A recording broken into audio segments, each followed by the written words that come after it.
This week in Nerf, we've got so much news I can't cram it into an intro. I'm Jangular, and every Saturday morning this is your source for first party, third party, and community Nerf news. So let's get right on into it because there is a ton to talk about. Let's start with the official first party Nerf news. There are a number of blasters that have been leaked, announced, shared, however you want to put it. So let's talk first about the Rukkus ICS 8. This is one we know the least about. There's been some listings, but no images, and some descriptions of it. It's going to be an ICS, which is clip system, internal clip system, and this is one that I thought at first was going to be like the Battle Scout, is what they make it sound like, but the next ICS blaster we'll talk about makes me question that. And this is something that looks like it may be a smaller Battle Scout, something like that maybe, but should be interesting to see. I don't know if they're really pushing this ICS line. It's interesting, but we don't have a ton in terms of visuals or anything like that to go with. Just, like I said, those listings that don't have images yet. So we'll talk more about that one probably when we do have a better idea on it. So let's jump to the next ICS blaster, which is the Shadow ICS 6, which actually Lord Drac got a chance to review and get his hands on and take a first look at, which is definitely, I gotta say, pretty cool looking. This is a clear kind of Retaliator update, and I really like the way this shell looks, to be quite honest. It looks much better than the Evader to me, but really the more interesting thing outside of its aesthetics is the fact that it's an internal magazine. Despite using the term internal clip system, it is an internal magazine that you would load like the Chronos, which is really kind of cool. I mean, it's a little bit of a bummer that you can't just drop whatever magazine you want into it for whatever kind of capacity, but it's an interesting kind of mix-up or change-up to the way we've been looking at dart blasters in the last few years. I mean, it's not many internal magazine dart blasters. We've got like the Quick 16, and that's the one that first comes to mind when I think about these, but there's not a ton of them.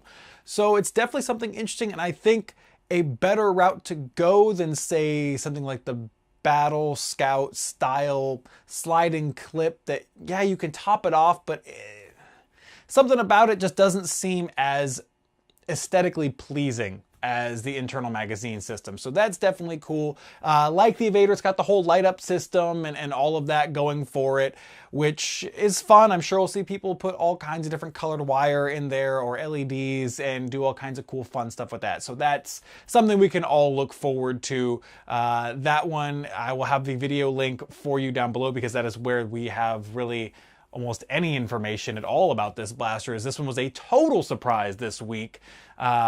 The other ones we've been seeing images of or getting leaks of and things like that.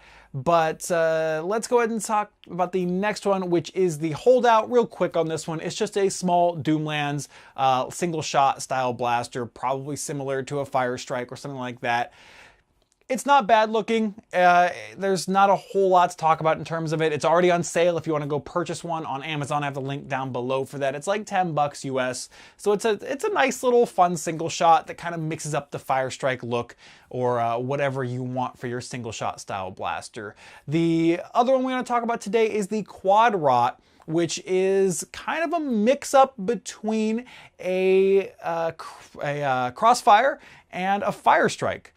So you have that 4-shot Smart AR system, but in a smaller size, which honestly I really like. I'm probably going to have to pick up one or two of these because I think it's a really cool idea to put things in a smaller form factor. It still looks relatively nice. It's a zombie strike blaster, so it has a little bit of that kind of jank aesthetic going on, but it does have the functionality that you would expect, that you would want out of it. And that's pretty cool because the Crossfire didn't really get a whole lot of love because it was big for what it did. So this, putting in a smaller form factor, I think is a good move, and I think will help it sell a little bit. Now it's going to be a bit long because it's 4 darts in a row, so it may not be the easiest to holster, things like that. But again, I think the idea is on the right track for that one.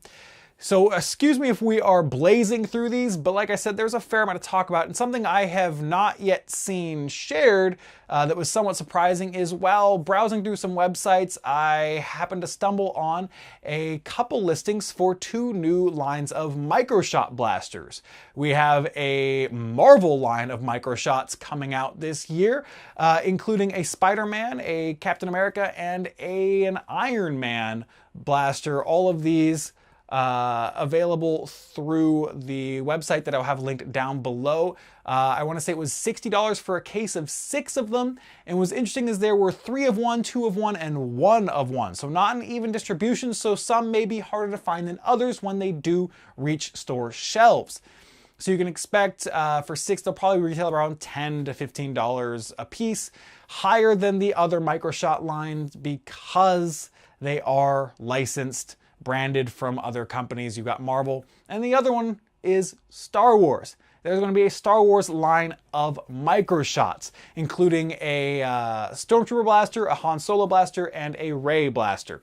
So that's pretty cool. I'm pretty excited, to be quite honest, about 2 new lines of microshot blasters that have me pretty amped. I love that they are expanding this line. I've said it before, I think this is a great thing for collectors and enthusiasts and everyone to kind of get behind it, have something easy to collect and easier to store than big blasters and things like that. So definitely a fan of this, and something to note on that as well is that these are wave 1 of both of these lines. So assuming these sell well, we should expect to see multiple waves and multiple bunches of them, meaning more and more designs, because there's plenty of characters they can work with in both of these franchises, and that is super exciting. So these should be coming out this year, I believe, based on the listings. So go ahead and check those out. And then one more thing to talk about first party news wise is Fortnite. Fortnite and Nerf have come to an agreement to create Fortnite-themed Nerf blasters.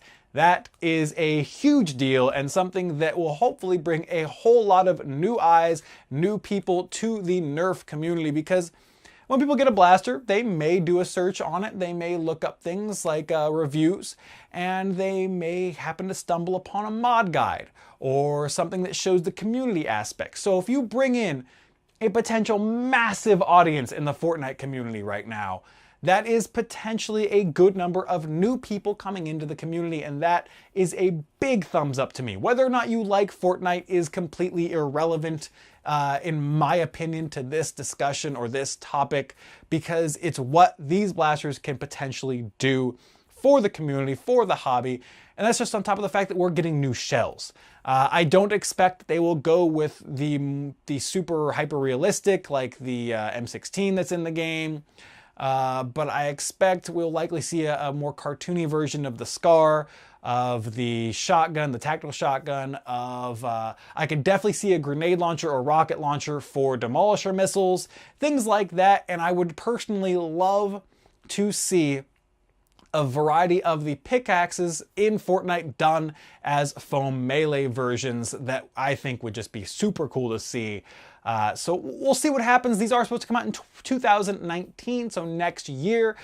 Definitely be sharing anything we hear about these. I assume we will start to get some leaks and images and things like that, or teasers rather, from Nerf, just as we've gotten for the Overwatch blasters. So 2019 should be pretty stacked for licensed Nerf blasters, and hopefully these function well, because if they do, it would just be fantastic for us. So fingers crossed on that one. But that's going to do it for the first party news. Apologies for the brevity of that, but there was so much that I couldn't reasonably talk at length about all these things. So please go click on all the links down below to find out more about each of those items, because there is a lot of details and information to explore with all of them. So let's go ahead and move on to some third-party news, and let's start with Worker. Worker has announced and released a new 42.5 millimeter cage. And this is a metal flywheel cage, and this is news because this is their first cage that has a higher crush rate. They've done wheels in the past that have had higher crush rates. The white and black high crush wheels that we see commonly used in the community have been a big thing, at least in the modding community overseas and whatnot. So now seeing a 42.5 instead of a standard stock crush cage is definitely a great step for Worker. I would like to think this is in response to them saying they would listen to the community more, but the shortness between that statement and the release of this has me thinking that this is something they had been working on prior. Regardless, I think it's a welcome addition. If you like Worker products, something you could check out. We do have a good number of 42.5 flywheel cages now available. I'm always a fan of metal cages. They sound better, they feel more durable, and they just add something that's really nice to the blaster. So this is something that you can definitely take a look at. They're on sale now. I've got a link to, I believe, the Worker Kit website where I found that first after it was shared online, and they did release some metal wheels to go with it, but I can't reasonably suggest trying metal wheels because there's just so much that they have in terms of downsides compared to other like the Delrin and ABS and other material flywheels. But let's talk about another flywheel cage. Let's give you a little bit of a teaser. Just that image. It's a containment crew aluminum flywheel cage. Can't say more today, but next week we'll have a lot more information for you. Figure since we're talking about flywheel cages, we leave that up there for just a minute. But let's go ahead and jump ahead. So look out for next week's episode for more information on that. We have something from the Caliburn, something for the Caliburn rather. Captain Slug has updated the Caliburn designs and the Caliburns for sale. Now, a while back we talked about Devil's Nerf Works. I don't even know how to put it, separating Caliburn. The magwell that came apart and allowed you to split the blaster in half for easy access of certain parts. Captain Slug liked that idea so much that he took it and made it an official part. He's updated it for all versions of the Caliburn. That means the regular Caliburn, the rival Caliburn, and the Mega Caliburn. All of those have detachable magwells now that you can use to either store your blaster more compact and easily, or, as some people have taken to, you can now purchase front halves or print out just the front halves of these blasters and have one back end and 2 or 3 front ends that you could easily swap out at an event for whichever kind of Caliburn you want to run. And that to me is just so entertaining and so interesting that I don't know. It's something about it just makes me love it. It's taking the pin design from the CETA and integrating that because it just makes it easier to do. And it's just so cool to continue to see the innovation and iteration on this blaster, this platform that is just so loved by the community and is bringing so many people into higher powered blasters. So I think the hope and experiment that Captain Slug set out on with this to get more people involved, I think has been a wild success. So if this is interesting to you and you want to take a look at these, I have the link down below, of course.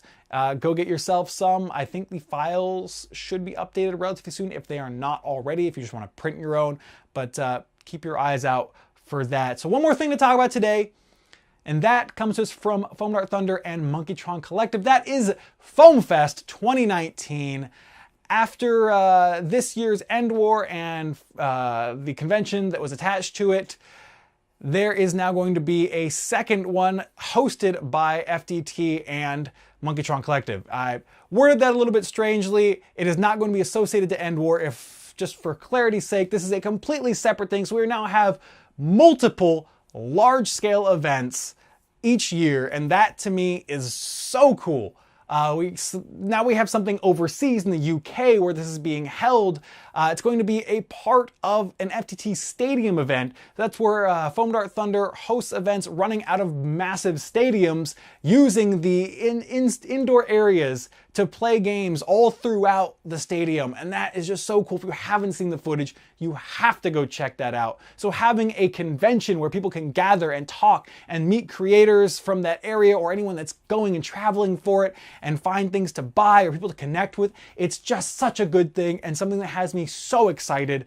I look forward to it, and this is going to be in March, I believe March 9th, right in between Manchester and Liverpool, to give you a little bit of an idea of geography in terms of where this is being hosted.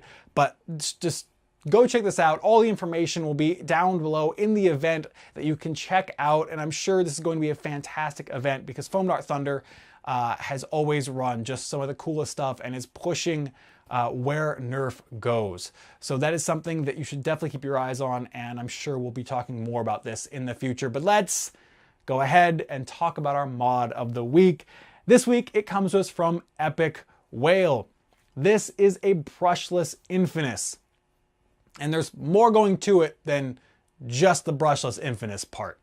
And not only is it brushless, but it also has a speed controller. So in the video that you can check out below, there is him shooting. He has select fire in various different states. The speed controller changes. You can hear the difference in the wheels spinning. It has an LED, I believe, to show you which select fire setting you're on. It's utilizing the ultrasonic style cages like from the Ultra Strife and things like that. So if that is being utilized for this, it means it may be something that you can be able to do if you want to invest time, though he is selling them as well, I believe. So to me, this is relevant to me because I just released my review on the Infinus, and seeing this done, seeing the capabilities of this blaster, and not only does he keep the reloading mechanism, but he also adds a chrono barrel integrated to it to give you those readings. So there's just a whole lot going on here that I definitely recommend going to check out the Facebook post with the video and the information and all of that, because it is definitely a cool build. And I'm hoping to see some Infinus blasters on the field, modified, and having a good time running against them. So let's go ahead and move on to our last thing today, and that is our video of the week. This is just something I couldn't not share, and this is a Nerf loadout fashion show from Captain Xavier. It's just too fun. It's too lighthearted and happy and goofy, and it just made me smile. And that, I couldn't not share this video. I'm sure most people have seen it already, but if you haven't, you gotta go watch it. It's just the right kind of goofy and fun that I feel like the people involved just kind of had a thought and they just ran with it, and sometimes those are the most entertaining things. So definitely go check that video out. It's worth your time. Before we close out here, I just want to say thank you as always to everyone that supports the channel, whether you are a supporter through Patreon, whether you're a subscriber, whether you share or just like the videos or just watch the videos.